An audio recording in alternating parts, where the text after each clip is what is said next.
El cielo de Madrid se había desplomado con la furia de un dios traicionado.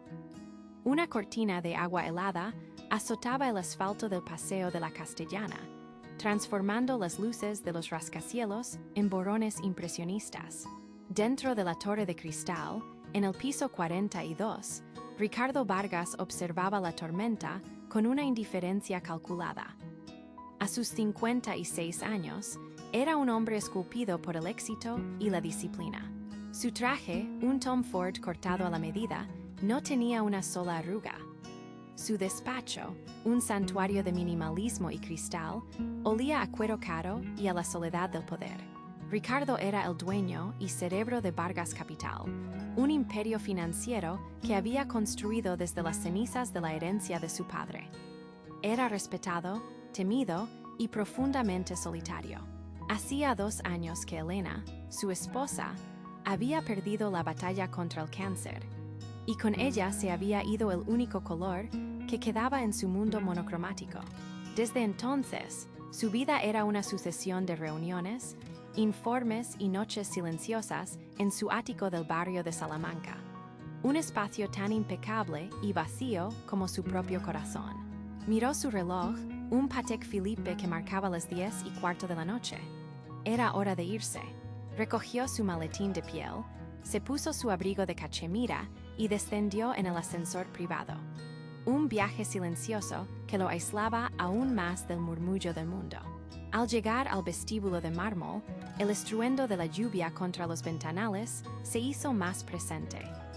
El portero, solícito, le abrió la puerta automática con una reverencia. «Mala noche, señor Vargas», comentó el hombre. «Las hay peores», respondió Ricardo con su habitual laconismo mientras abría su paraguas. Fue entonces cuando lo vio. Acurrucado en el quicio de la entrada, intentando robarle al edificio un ápice de calor y resguardo, había un muchacho. No tendría más de 20 años. Estaba empapado, temblando de una forma que no era solo por el frío, sino también por el miedo. Llevaba unos vaqueros gastados, una sudadera delgada que no ofrecía ninguna protección y unas zapatillas de lona que debían estar deshechas. Su rostro, afilado por el hambre, tenía la piel morena y los pómulos marcados de los Andes.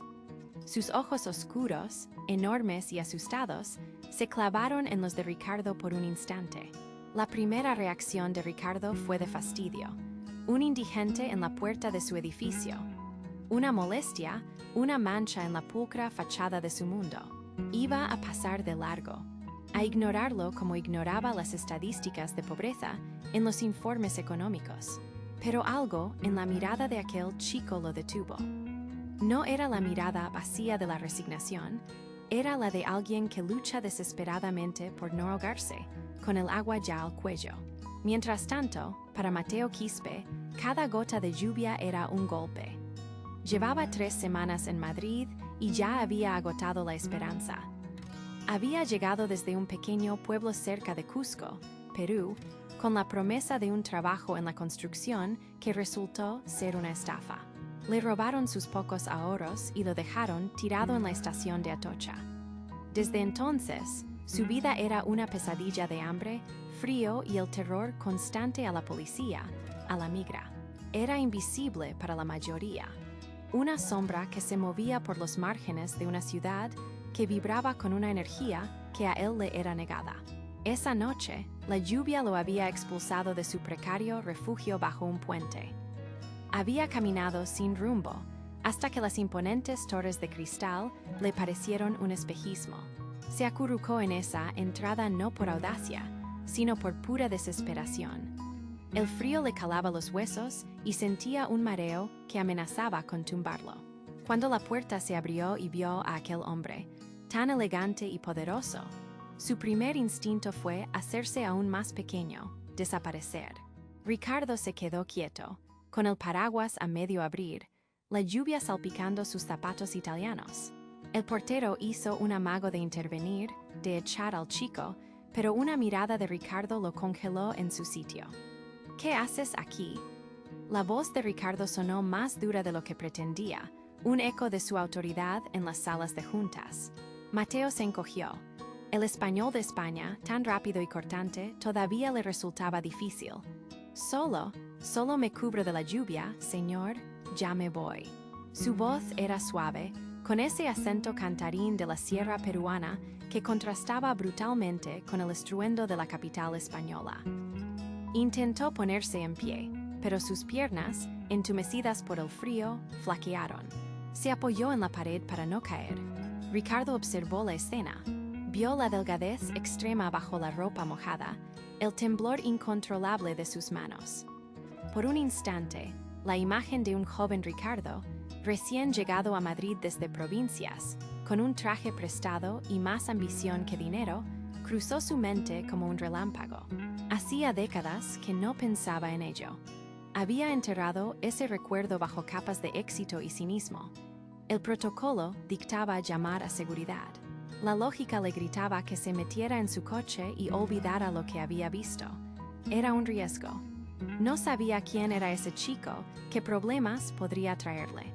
Pero entonces vio algo más. Vio una decencia fundamental en sus ojos asustados, una vulnerabilidad que desarmaba. En un impulso que desafiaba toda su naturaleza, Ricardo cerró el paraguas. El agua fría comenzó a empapar su abrigo de 1.000 euros. No te vas a ir a ningún sitio con esta tormenta, dijo, su tono ahora menos imperativo y más resignado. Vamos, te llevaré a un lugar donde puedas pasar la noche.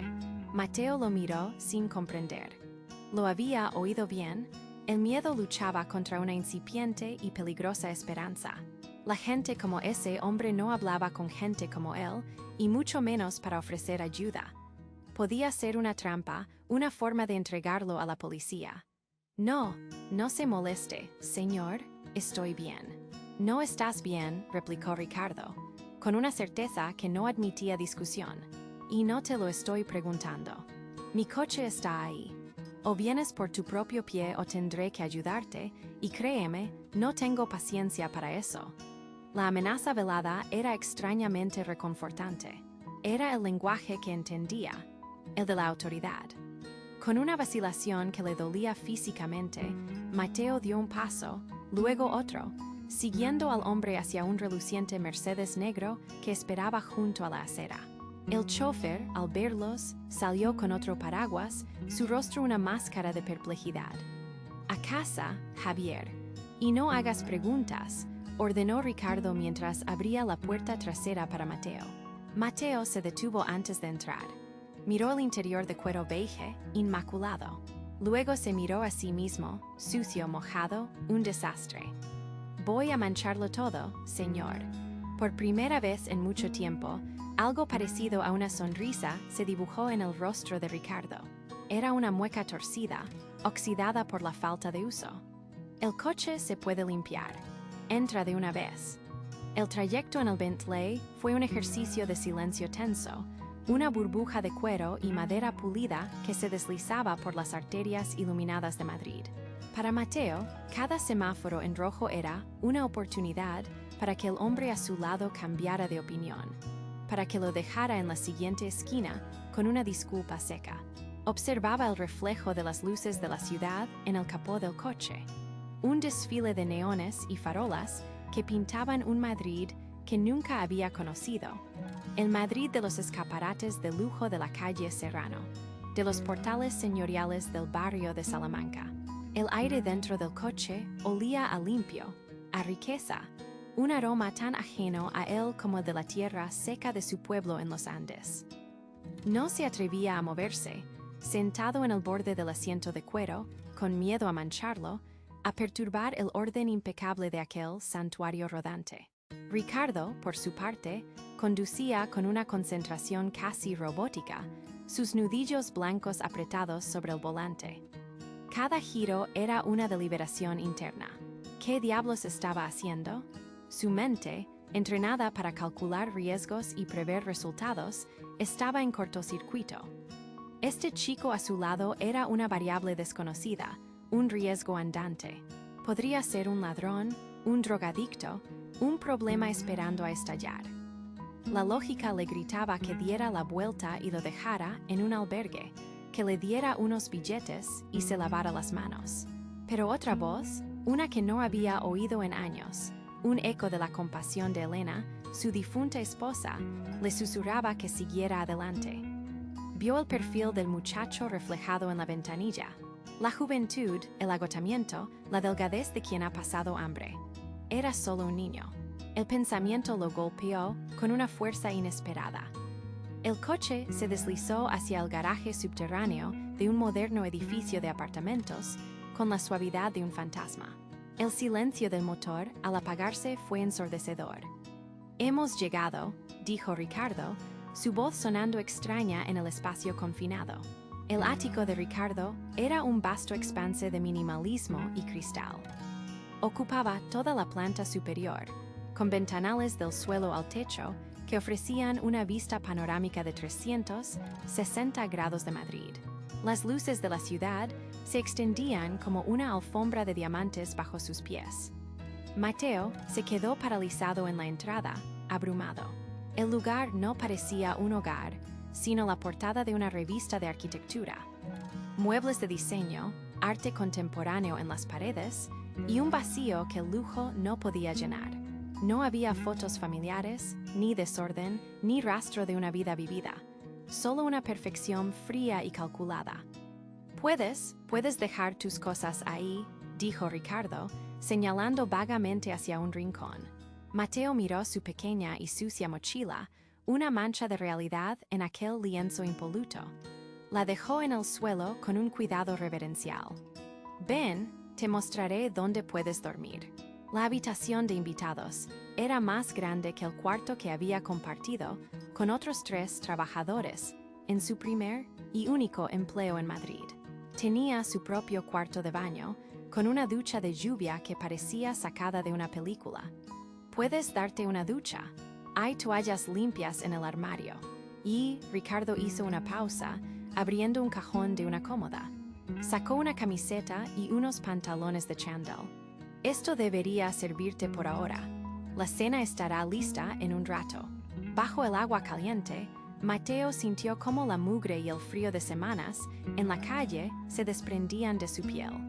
Pero la sensación de ser un impostor no se iba. Se miró en el espejo empañado. Un extraño con ropa que no era suya en un lugar al que no pertenecía.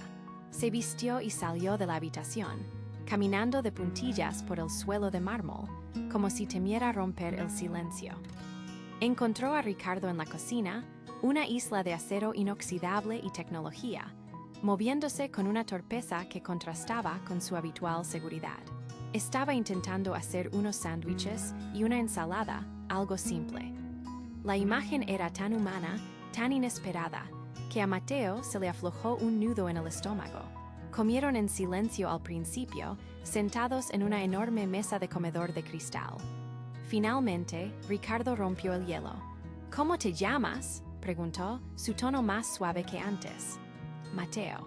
«Mateo Quispe, yo soy Ricardo Vargas». Hubo otra pausa. «No tienes por qué contarme nada si no quieres. Pero, ¿cómo terminaste en esa situación?». Con vacilación, Mateo empezó a hablar. Le contó que había llegado de Perú hacía 3 meses con la promesa de un trabajo en la construcción. Le contó cómo el hombre que lo había traído le quitó el pasaporte y el poco dinero que tenía, dejándolo varado. No mencionó la palabra ilegal. No era necesario. Ricardo podía leer entre líneas. Habló de dormir en cajeros, del hambre, del miedo constante. Mientras hablaba, Mateo vio algo en los ojos de Ricardo. No era lástima, sino una especie de reconocimiento, una sombra de soledad que resonaba con la suya. «Lo siento mucho, Mateo», dijo Ricardo, y sonó sincero. «Hay gente terrible en el mundo». Cuando Mateo finalmente se retiró a la habitación de invitados, se tumbó en la cama, sintiendo la suavidad de las sábanas de algodón egipcio contra su piel. Era la primera vez en meses que se sentía seguro, cálido y con el estómago lleno. Las lágrimas brotaron sin que pudiera contenerlas, lágrimas de agotamiento, de alivio y de una abrumadora incertidumbre. Se durmió en cuestión de minutos. Ricardo, por su parte, se sirvió un vaso de whisky y se quedó de pie junto al ventanal, observando la ciudad dormida. El apartamento, su fortaleza de soledad, de repente se sentía diferente. La presencia de Mateo, silenciosa y vulnerable, había introducido una perturbación en su universo ordenado. Pensó en los riesgos legales. Albergar a un inmigrante indocumentado era un delito. Podría costarle todo. Pero entonces, recordó la mirada de pura desesperación en el rostro del chico bajo la lluvia. Recordó a Elena, que siempre recogía animales callejeros y donaba a causas que él consideraba inútiles. Ella habría acogido a Mateo sin dudarlo un segundo. Quizás, por primera vez desde su muerte, estaba haciendo algo que ella habría aprobado. A la mañana siguiente, la luz del sol inundaba el apartamento, haciendo que el polvo invisible danzara en el aire. Ricardo se levantó temprano, como siempre, pero hoy había un propósito diferente. Encontró a Mateo ya despierto, en la cocina, mirando por la ventana. Había doblado las sábanas y la toalla con una precisión militar, como si quisiera borrar cualquier evidencia de su estancia. «Buenos días», dijo Ricardo. Mateo se sobresaltó. «Buenos días, señor Vargas. Gracias por todo. Yo ya me iré. No quiero causarle más molestias». Ricardo lo miró fijamente. Había tomado una decisión durante la noche. Una decisión imprudente, arriesgada, pero que se sentía extrañamente correcta. «No te vas a ir a ninguna parte. Quédate». Mateo lo miró confundido. «Pero no como un invitado», continuó Ricardo, anticipándose a sus protestas, «sino como un empleado. Este lugar, mi biblioteca, necesita organización, hay cosas que reparar, la terraza necesita mantenimiento. Es demasiado grande para mí solo. Te ofrezco un trabajo, temporal para empezar. Te daré esta habitación y un sueldo justo. Es una oportunidad, Mateo, una forma de ponerte en pie». «¿Qué me dices?». Los ojos de Mateo se abrieron de par en par, llenándose de una incredulidad que rápidamente dio paso a una emoción cruda y abrumadora. La esperanza, una sensación que creía perdida para siempre, surgió en su pecho con una fuerza que casi lo ahoga. Asintió con la cabeza, incapaz de hablar. Ricardo extendió la mano. «Entonces, ¿tenemos un trato?». Mateo, con la mano temblando, estrechó la del millonario.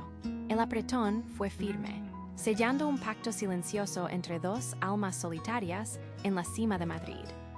Un pacto que cambiaría el curso de sus vidas de formas que ninguno de los dos podía empezar a imaginar. Los primeros días de Mateo en el ático transcurrieron en una neblina de asombro y una disciplina casi militar. La habitación de servicio, más pequeña y austera que el resto de la casa, era para él un palacio. Tenía una cama de verdad, una ducha con agua caliente interminable y, lo más importante, una puerta que podía cerrar, un pequeño universo de privacidad y seguridad que no había conocido en meses. Cada mañana se levantaba antes de que los primeros rayos de sol tiñeran de naranja el Skyline de Madrid. Se duchaba, se vestía con la ropa que Ricardo le había comprado, sencilla, pero limpia y nueva, y esperaba en la cocina, en silencio, listo para demostrar que la insólita apuesta de aquel hombre no había sido en vano. Ricardo le había asignado su primera tarea, organizar la biblioteca. No era un trabajo menor. La biblioteca era el corazón oscuro y silencioso del ático. Una estancia de 2 pisos, con paredes cubiertas de estanterías de caoba, repletas de volúmenes encuadernados en cuero, primeras ediciones y clásicos olvidados. El aire olía a papel viejo, a madera y a la soledad de historias no leídas. Para Ricardo, era un mausoleo de conocimiento que rara vez visitaba. Para Mateo, era un santuario. El tercer día, apareció un nuevo elemento en la ecuación: Elena. Era la gobernanta, una mujer de unos 60 años, de complexión robusta y un moño gris tan apretado que parecía estirarle las facciones en una máscara de perpetua desaprobación. Llevaba más de 20 años trabajando para Ricardo, desde antes de que Sofía, su difunta esposa, enfermara. Se movía por el ático con la eficiencia silenciosa de una sombra y consideraba, cada rincón su dominio personal. La presencia de Mateo era una anomalía, una mancha en su ordenado universo. El señor Vargas dice que te encargues de la biblioteca, anunció, sin preámbulos, su voz tan seca como el polvo que detestaba. Vas a catalogar cada libro. Aquí tienes el software en la tableta. No quiero que salgas de esta habitación a menos que sea para ir al baño o a tu cuarto. Entendido. Mateo asintió, intimidado por la hostilidad helada en su mirada. Sí, señora, entendido. Elena lo observó trabajar durante unos minutos, con los brazos cruzados, como un general inspeccionando a un recluta inepto. Mateo, sintiendo el peso de su escrutinio, se movió con un cuidado extremo. Sacaba cada libro, limpiaba el polvo del lomo con un paño suave, escaneaba el código con la tableta y lo devolvía a su sitio exacto. Sus manos, acostumbradas al trabajo duro y a la tierra de su lejana Cajamarca, trataban cada volumen con una reverencia que habría sorprendido a la propia Elena, si se hubiera permitido verlo. Ricardo, desde la puerta entreabierta de su despacho al otro lado del pasillo, también observaba. Veía la concentración en el rostro del muchacho, la forma en que su espalda se mantenía recta, la delicadeza de sus movimientos. No había rastro de la desidia o la astucia que él, en sus peores momentos de duda, había temido encontrar. Veía, simplemente, a un joven trabajando con una dignidad y una concentración absolutas. Aquella imagen chocaba frontalmente con el expediente mental que había creado sobre los, sin papeles. Un cliché de desesperación y peligro. Mateo no encajaba. Un día, mientras catalogaba la sección de poesía, Mateo tomó un ejemplar desgastado de las Odas Elementales de Neruda. Al abrirlo, una pequeña flor prensada, un no me olvides marchito por el tiempo, cayó sobre la alfombra. Mateo se agachó para recogerla y, al hacerlo, vio una delicada caligrafía en la guarda del libro. Para mí, Ricardo, para que nunca te olvides de encontrar la poesía en las cosas simples. Tu Sofía. En ese preciso instante, Elena entró. Su mirada voló de la flor en la mano de Mateo al libro abierto. ¿Qué crees que estás haciendo? Espetó su voz un látigo. Te dije que no tocaras nada personal. Deja eso ahora mismo. El corazón de Mateo se hundió. Yo solo se cayó. Lo siento, señora, no quería. El ruido atrajo a Ricardo, que apareció en el umbral. Su mirada, normalmente impasible, se fijó en el libro y la flor. Un músculo se tensó en su mandíbula. Mateo se preparó para la explosión, para ser despedido y devuelto a la calle. Pero la explosión nunca llegó. Ricardo caminó lentamente hacia ellos. Ignoró a Elena y se dirigió a Mateo, su voz sorprendentemente suave. ¿Puedes dármela, por favor? Mateo, temblando ligeramente, le tendió la frágil flor.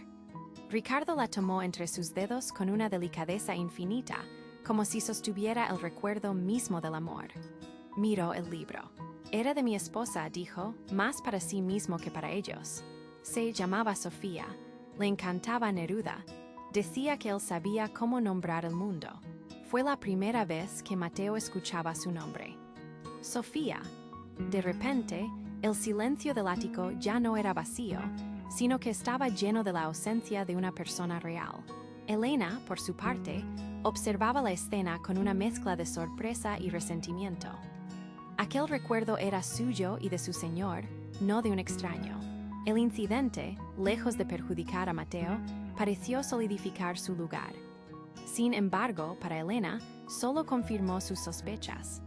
Aquel chico era un intruso que estaba traspasando barreras sagradas. Un par de días después, buscó a Ricardo en su despacho. Señor Vargas, comenzó, su tono cargado de una urgencia mal disimulada, no podemos confiar en él. Ayer lo vi cerca de su dormitorio, mirando la vitrina de los relojes. Este chico viene de la calle.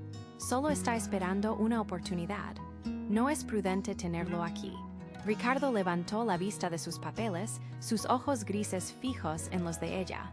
Escuchó pacientemente, sin interrumpir. Cuando terminó, se reclinó en su silla. Gracias por tu preocupación, Elena. Llama a Mateo, por favor. Cuando Mateo entró, pálido y nervioso, Ricardo le hizo un gesto para que se acercara. La tensión en la habitación era asfixiante.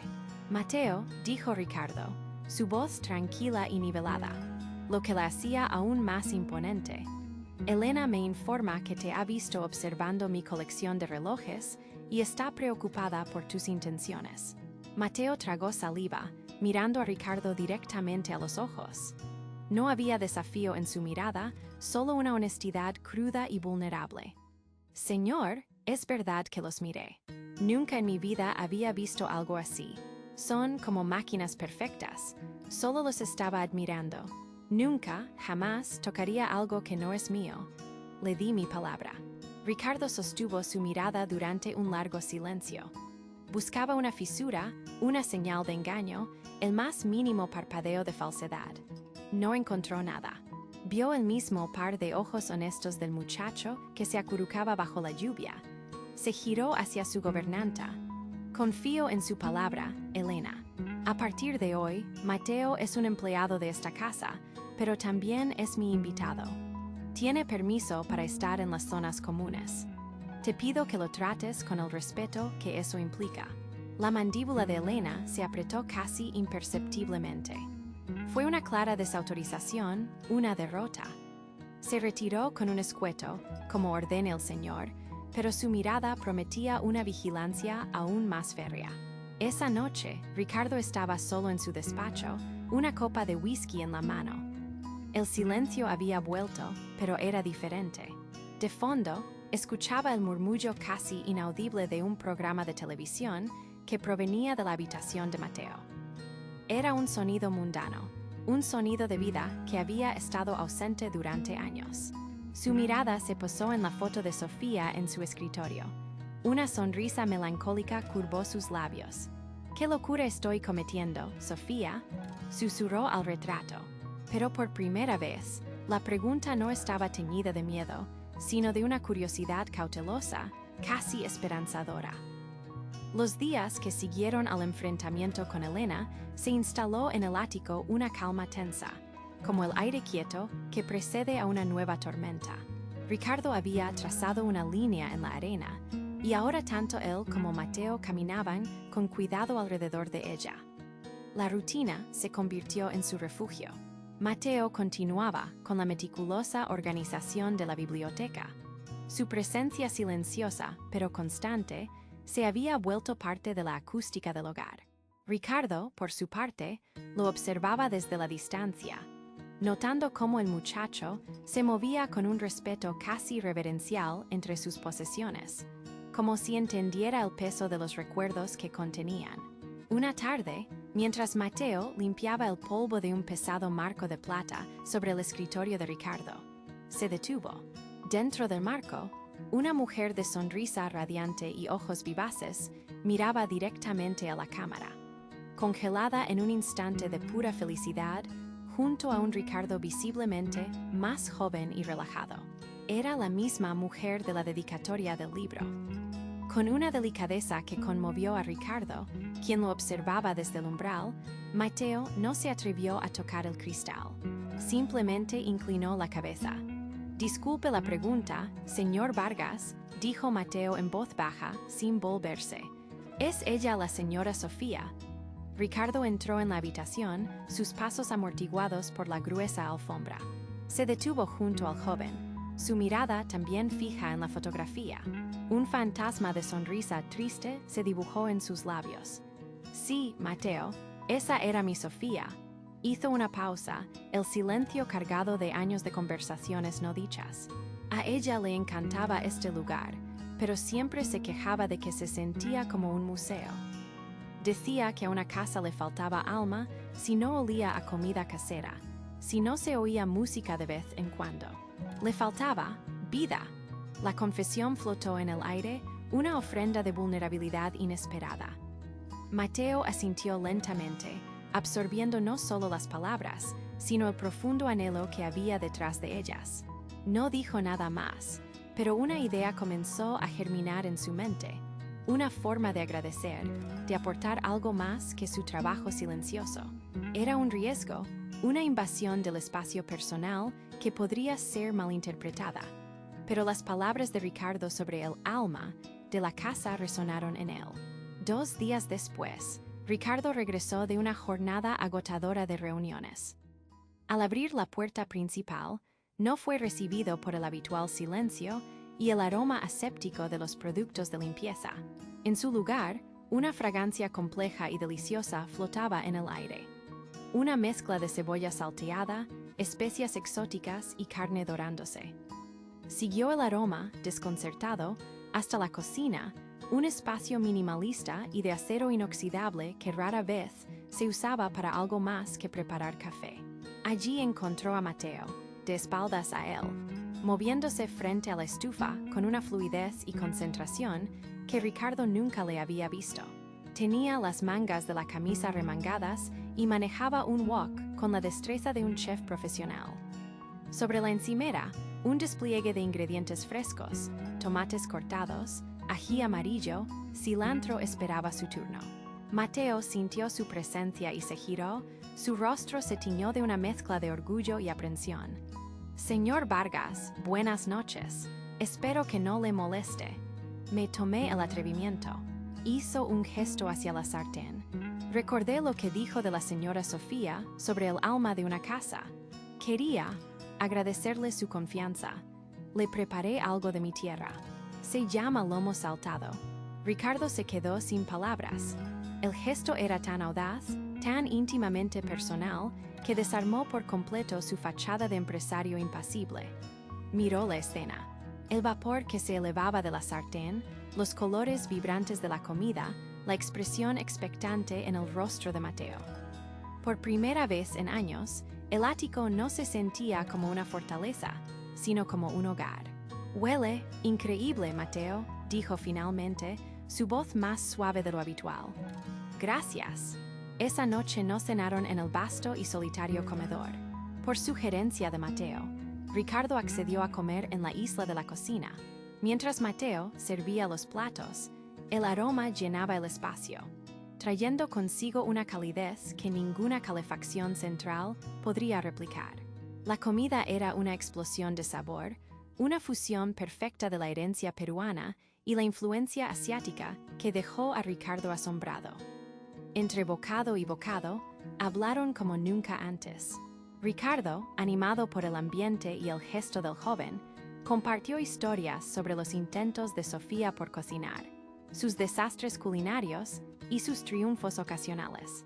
Mateo, a su vez, le habló de su madre y de cómo ella le enseñó a cocinar, de las grandes comidas familiares en Lima, donde la comida era el centro de todo. Era un intercambio equitativo, un puente construido sobre un plato de comida casera. Sin embargo, no todos compartían esa calidez. Oculta en las sombras del pasillo, Elena había observado la escena con una creciente sensación de alarma y resentimiento. La creciente familiaridad entre Ricardo y el muchacho era una afrenta directa a su lealtad, una amenaza a su posición. La confianza que ella había tardado décadas en construir, este advenedizo la estaba obteniendo con un simple plato de comida. La sospecha en su interior se endureció hasta convertirse en una certeza maliciosa. Tenía que actuar. Al día siguiente, mientras Mateo estaba ocupado en la biblioteca y Ricardo en su oficina, Elena vio su oportunidad. Con el pretexto de limpiar, entró en la pequeña habitación de servicio donde dormía Mateo. Sus pertenencias eran escasas. Una mochila, algo de ropa doblada y poco más. Con el corazón latiéndole con furia justiciera, abrió la mochila. Dentro, entre camisetas gastadas, encontró un pequeño cuaderno de espiral. Lo abrió con dedos temblorosos. Las páginas estaban llenas de anotaciones. No era un diario, sino listas de nombres con números de teléfono de Perú al lado. Junto a los nombres, había cifras en euros y cálculos meticulosos. Al lado de un nombre, mamá, había una cantidad considerable, seguida de la palabra tratamiento. Pero Elena no vio la preocupación de un hijo. En su mente retorcida por la desconfianza, vio una lista de cómplices, un registro de extorsión, un plan para despojar a Ricardo. La palabra tratamiento no significaba medicina. Para ella, significaba la parte del botín de cada uno. Sacó su teléfono móvil y, con manos firmes, tomó varias fotografías claras de las páginas. Era la prueba que necesitaba, la prueba irrefutable de la traición de Mateo. Esa misma tarde, solicitó una audiencia privada con Ricardo en su despacho. Su expresión era grave, su postura rígida de determinación. «Señor Vargas», comenzó, su voz un susurro cargado de urgencia. «Sé que me pidió que confiara, pero mi lealtad hacia usted y la memoria de la señora Sofía me obligan a mostrarle esto. He encontrado la verdad sobre ese muchacho». Sin esperar respuesta, le tendió el teléfono, mostrando la foto de la página del cuaderno. «No sé quiénes son estas personas, señor, pero está claro que está planeando algo. Es una lista de contactos. Y mire las cantidades. Está calculando cuánto dinero puede sacar de esta casa, de usted». Ricardo tomó el teléfono. La imagen era nítida, la caligrafía de Mateo, los nombres, los números. Su rostro, que momentos antes había estado relajado por el recuerdo de la cena de la noche anterior, se transformó en una máscara impenetrable. Miró la foto, luego levantó la vista hacia el rostro triunfante de Elena, y después su mirada se perdió en la distancia, hacia el pasillo que llevaba a la biblioteca donde Mateo trabajaba, ajeno a todo. La frágil confianza, construida con gestos y palabras, se enfrentaba ahora a una prueba de fuego, a una evidencia que gritaba traición. El silencio que siguió a la acusación de Elena fue denso y pesado, un contraste discordante con el aroma a cilantro y ají que aún flotaba en el aire, vestigio de la cena que habían compartido. Ricardo sostenía el cuaderno en su mano.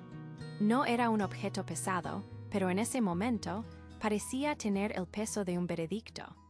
Miró las pulcras columnas de nombres y cifras, y luego levantó la vista hacia Elena. Ella lo observaba con una expectación febril, una mezcla de triunfo y justificación en su mirada. Segura de que su evidencia sería la bala de plata que finalmente expulsaría a Mateo de sus vidas. Pero Ricardo no reaccionó como ella esperaba. No hubo una explosión de ira ni una orden inmediata para que Mateo se fuera. En su lugar, una calma gélida se apoderó de sus facciones. Era la misma calma que aplicaba en una sala de juntas hostil, una máscara de control mientras su mente procesaba variables y calculaba resultados. Su mirada se desvió del rostro de Elena hacia la puerta de la cocina, donde sabía que Mateo estaba terminando de limpiar. «Mateo», llamó Ricardo, su voz resonando en el silencioso salón. No fue un grito, sino una orden tranquila que exigía ser obedecida. Mateo apareció segundos después, secándose las manos en un paño. Una sonrisa tímida estaba comenzando a formarse en sus labios, pero se desvaneció al instante al ver la escena. Vio el cuaderno en la mano de Ricardo, el rostro triunfante de Elena y el ambiente cargado de una tensión que casi podía saborear. Su sangre se heló. El pánico, ese viejo compañero de sus días en la calle, se apoderó de su garganta. Todo su cuerpo se tensó, preparándose para el golpe inevitable. «Señor Ricardo», comenzó, pero su voz era apenas un susurro. Elena no pudo contenerse. Dio un paso adelante, arrebatándole el protagonismo. «Ahí lo tienes, Ricardo, el pequeño ladrón. Te dije que no era de fiar. Este cuaderno es su plan. Seguro que está planeando robarte con todos esos cómplices. ¿Quién sabe qué más ha estado haciendo a tus espaldas?» Ricardo levantó una mano, no bruscamente, pero con una autoridad innegable que silenció a Elena de inmediato. Sus ojos, fríos y penetrantes, nunca se apartaron de Mateo. «Elena, por favor», dijo sin mirarla. Luego, clavó su mirada en el joven, que temblaba visiblemente. «Quiero que me expliques esto, Mateo, y quiero la verdad». La pregunta, aunque formulada con calma, fue como una sentencia. Para Mateo, el mundo se redujo a ese lujoso salón, a los ojos inquisidores de Ricardo y al cuaderno que contenía todos sus miedos y esperanzas. Las lágrimas, que había estado conteniendo desesperadamente, comenzaron a brotar, trazando surcos calientes en sus mejillas. El miedo a ser deportado, a fallarle a su madre, a perder la única bondad que había conocido en meses, lo abrumó por completo. No es lo que parece, señor, balbuceó, las palabras tropezando unas con otras. Por favor, yo no soy un ladrón, se lo juro. Entonces, ¿qué es?, insistió Ricardo, su tono implacable. Con un sollozo ahogado, Mateo se derrumbó. La fachada de fortaleza que había construido se hizo añicos. Es para mi madre, confesó, la voz rota por la angustia. Su nombre es Carmen Quispe. Está en Arequipa, en Perú. Está muy enferma. Tiene un problema en el corazón y necesita una operación que cuesta mucho dinero. Señaló el cuaderno con mano temblorosa. Esos nombres son gente de mi pueblo. Amigos, vecinos, me prestaron algo de dinero para el pasaje, para poder venir aquí a trabajar y conseguir lo que falta. Las cifras son lo que les debo, y la cantidad grande es lo que necesito para la cirugía de mi mamá.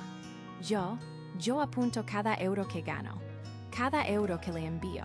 Es mi única manera de no perder la esperanza. El aire salió de sus pulmones en un suspiro tembloroso, y luego pronunció la verdad que lo había mantenido prisionero en las sombras. Y por eso no podía volver, señor Ricardo. Mi visa de turista expiró hace 6 meses. Estoy en España sin papeles. Soy un ilegal. Si me atrapan, me deportarán, y si me deportan, mi madre. No pudo terminar la frase. El pensamiento era demasiado terrible para verbalizarlo. Se cubrió el rostro con las manos, su cuerpo sacudido por sollozos incontrolables. La confesión resonó en el lujoso ático, cruda y desesperada. La historia de un hijo dispuesto a todo por su madre. Ricardo miró al joven destrozado ante él. La imagen del estafador calculador que Elena había pintado se disolvió, reemplazada por la de un muchacho aterrorizado, llevando sobre sus hombros una carga insoportable. Recordó su propia impotencia, viendo a Sofía desvanecerse, el dinero y el poder siendo inútiles contra la enfermedad. Por primera vez en mucho tiempo, sintió una punzada de esa misma desesperación en el pecho de otra persona. Elena, sin embargo, permaneció impasible. ¿Qué cuento tan conmovedor?, espetó con desdén. Una historia de telenovela para ablandar tu corazón, Ricardo. No seas ingenuo, te está manipulando. Es lo que hacen. Vienen aquí, se aprovechan de nuestra buena fe. Basta, Elena, la cortó Ricardo.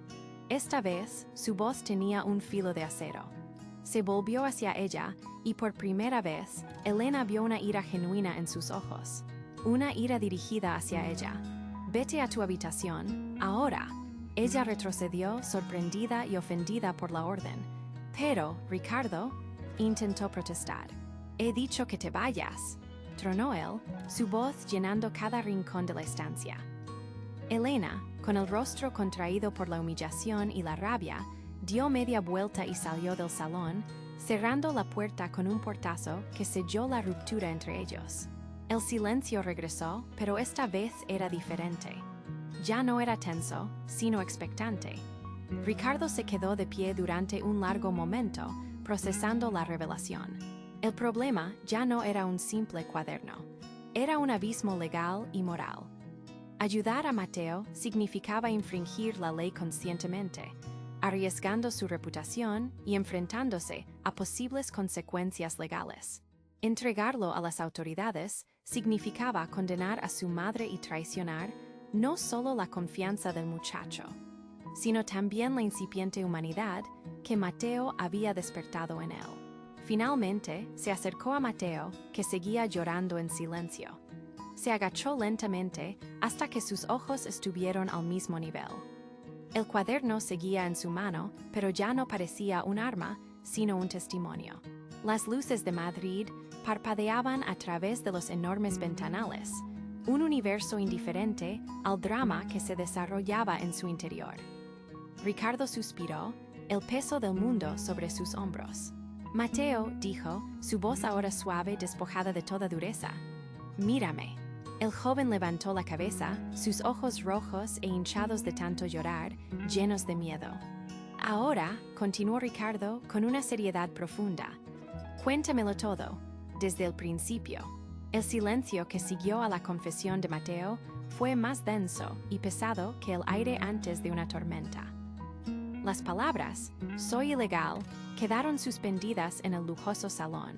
Un misil que había demolido los cimientos de la frágil normalidad que se había construido en las últimas semanas. El rostro de Elena se contrajo en una mueca de triunfo y horror a partes iguales. Para ella, era la confirmación final, la prueba irrefutable de que su desconfianza estaba justificada. Vio la ruina de Mateo y, por extensión, su propia vindicación. Mateo, por su parte, parecía haberse encogido. Con la verdad fuera, toda la energía que lo había mantenido en pie pareció abandonarlo. Sus hombros se hundieron y su mirada, fija en el suelo de mármol, esperaba el golpe de gracia. La llamada a la policía, la orden de recoger sus pocas cosas, el fin de su sueño y el comienzo de su peor pesadilla. Pero Ricardo no se movió. Su rostro, habitualmente una máscara de control impasible, era ahora un lienzo de emociones en conflicto.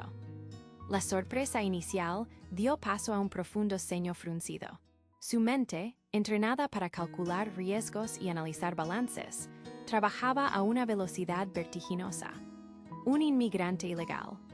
La frase resonaba con un eco de complicaciones legales, de multas, de posibles escándalos que podrían manchar su reputación impecable. Era un riesgo inaceptable, una variable que cualquier empresario cuerdo eliminaría de la ecuación sin dudarlo. Sin embargo, otra parte de él, una que había estado latente durante años, veía algo más. No veía a un ilegal, sino a un muchacho aterrorizado, a un hijo dispuesto a todo por su madre. Vio la desesperación que él mismo había sentido, de una forma muy distinta, cuando Isabel enfermó. Vio la honestidad cruda y dolorosa en la confesión de Mateo, una vulnerabilidad que desarmaba sus defensas lógicas. Así que esto es lo que ocultabas, pensó Ricardo, no con ira, sino con una extraña y amarga claridad. No era un plan para robarle, sino un plan para salvar una vida. ¿Lo oye, señor Vargas? La voz de Elena cortó el silencio, estridente y llena de justicia propia. Es un delincuente. Nos ha engañado a todos. Hay que llamar a la policía ahora mismo. Es su deber. Ricardo levantó la mano, un gesto lento y deliberado que silenció a la gobernanta al instante.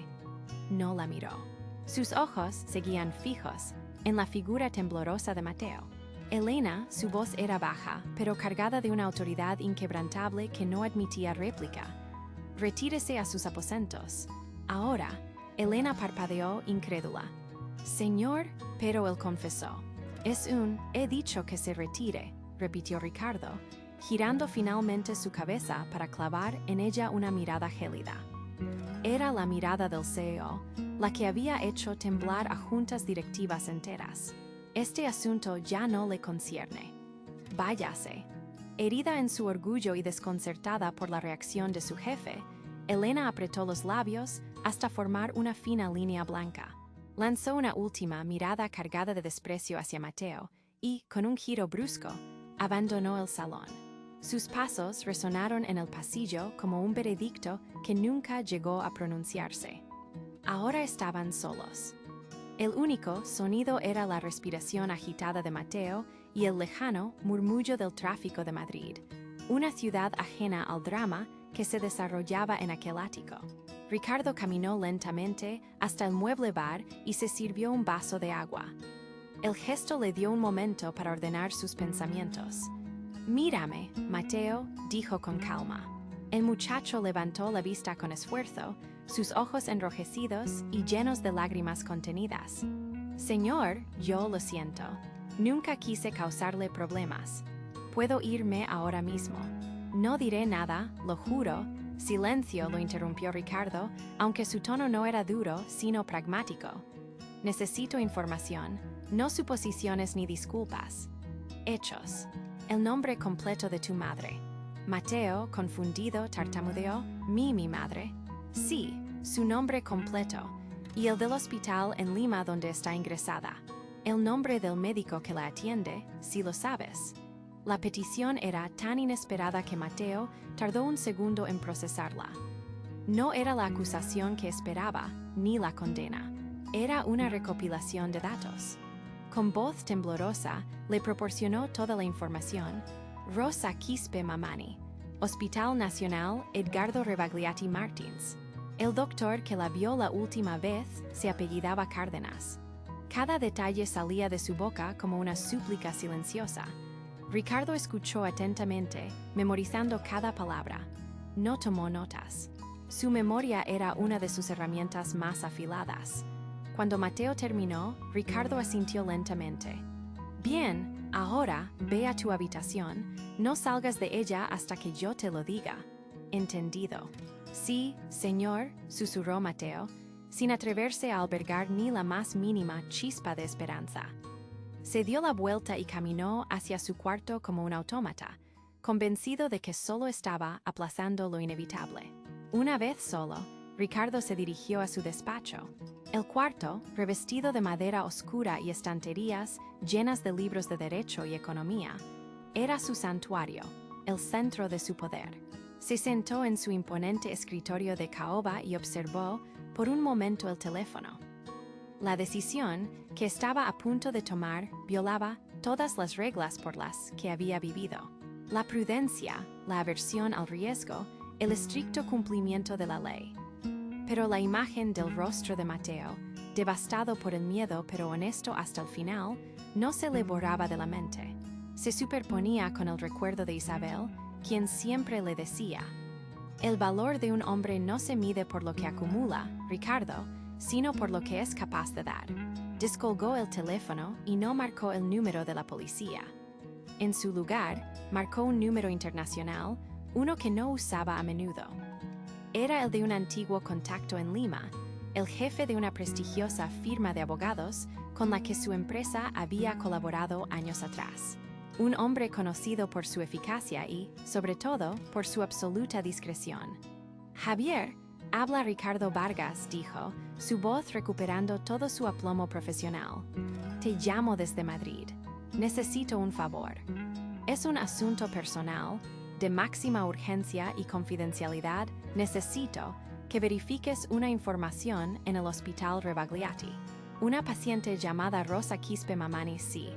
Averigua su estado, su diagnóstico, el pronóstico. Necesito saber si es real. Y lo necesito para ayer. Tras dar las instrucciones precisas, colgó el teléfono. Se reclinó en su sillón de cuero y miró a través del ventanal las luces de la ciudad que se extendían hasta el horizonte. Había puesto en marcha una maquinaria que le daría una respuesta. Había optado por la verificación en lugar del juicio precipitado. Era un movimiento arriesgado, un paso en un territorio desconocido y legalmente peligroso. Por primera vez en mucho tiempo, Ricardo Vargas no tenía el control total de la situación. Y, extrañamente, en medio de la tensión y la incertidumbre, sintió una punzada de algo que casi había olvidado. Se sentía vivo. El silencio en el ático de Ricardo era denso, casi palpable. Cada segundo se estiraba, cargado con el peso de la confesión de Mateo y la incertidumbre de su futuro. Mateo permanecía de pie, con la cabeza gacha, esperando la sentencia que sentía inminente.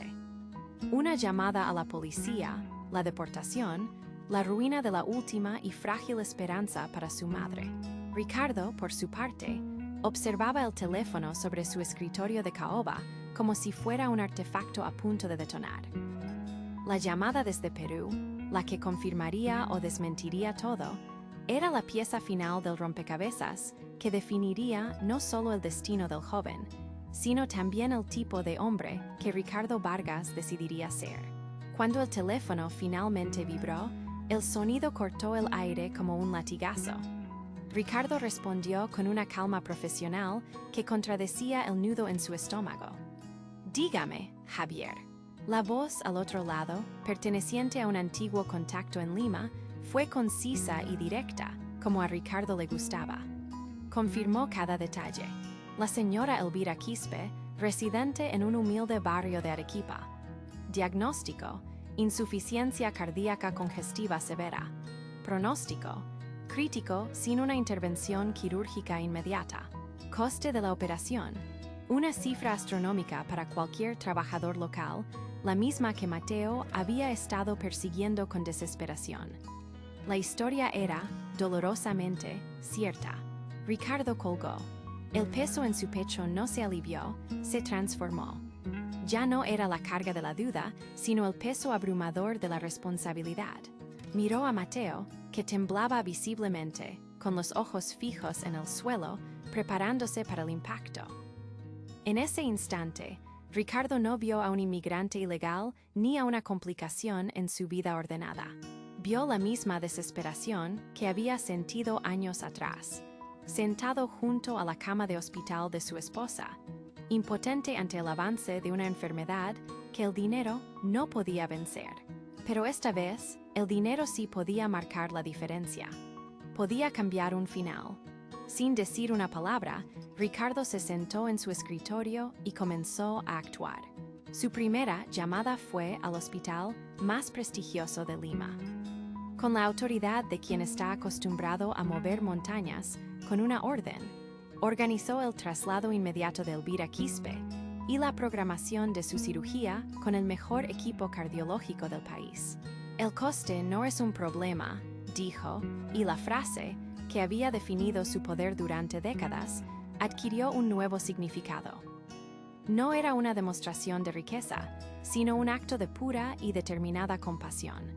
Su segunda llamada fue a su abogada, Sofía Herrera, una de las mejores especialistas en Derecho de Extranjería de España. Sofía, necesito que vengas a mi casa. Ahora, tenemos una situación compleja, pero quiero la solución más rápida y sólida que exista. No me importa el coste ni el esfuerzo.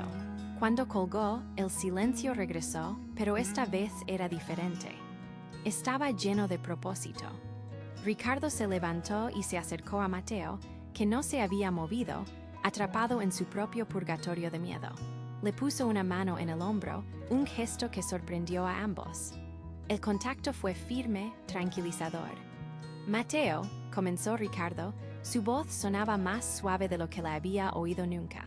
Siéntate, por favor, tenemos que hablar.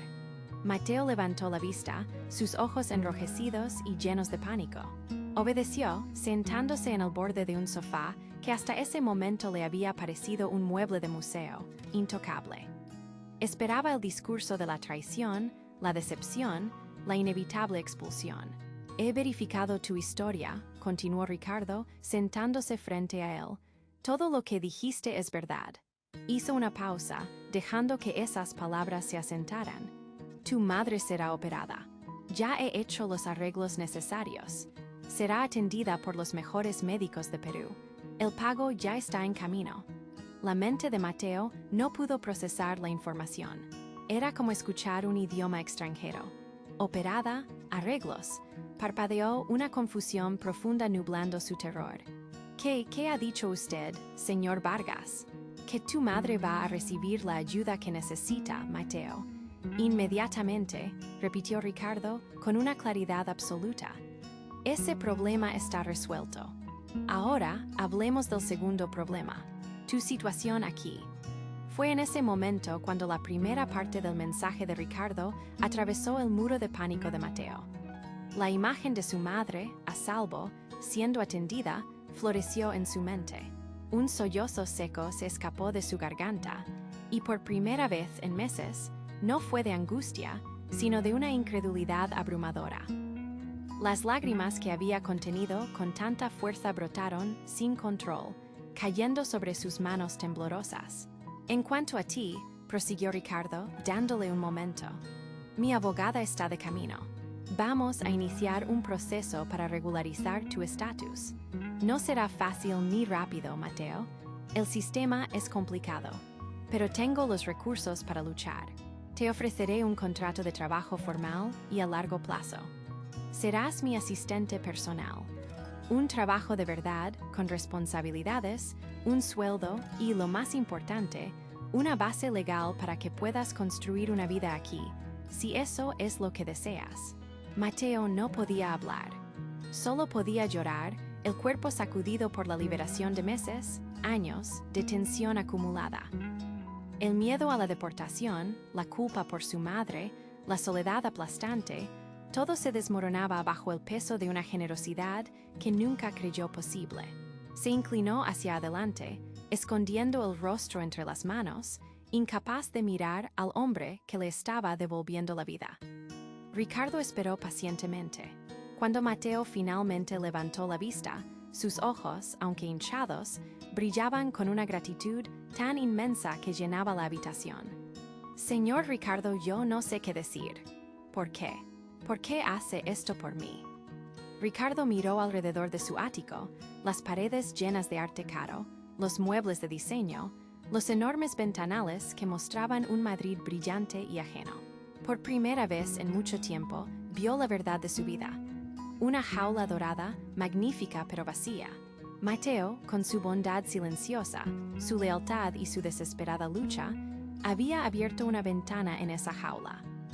Porque hace mucho tiempo que esta casa no tiene vida, Mateo, confesó Ricardo, su voz teñida de una melancolía que rara vez se permitía. Tú, sin darte cuenta, le has devuelto un poco. Vi en ti una decencia y una fortaleza que me recordaron lo que de verdad importa. Salvar a tu madre, darte una oportunidad, es lo correcto. Y francamente, es lo que menos me cuesta. Unos meses después, el ático de Ricardo Vargas era un lugar transformado. La risa ocasional de Mateo resonaba en los pasillos. El aroma a café recién hecho por la mañana se mezclaba a veces con el de alguna receta peruana que Mateo preparaba para compartir.